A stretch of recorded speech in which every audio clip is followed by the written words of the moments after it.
नमस्कार मंडळी. आज आहे आपल्या बहिणाबाईंचा साखरपुडा. दारात स्टेज घातला होता, मंडप घातला होता, सोबत रांगोळी पण काढली होती.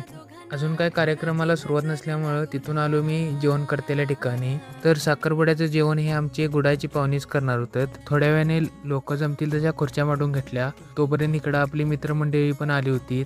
मग थोड्या वेळाने दाजी व त्यांच्याकडची पाहुणे आलीत. दाजी आल्यावर त्यांच्या स्वागतासाठी आम्ही सर्वजण दारात येऊन थांबलो. तर दाजींचं स्वागत हे पहिल्यांदा आमच्या बहिणाबाईनंच केलं.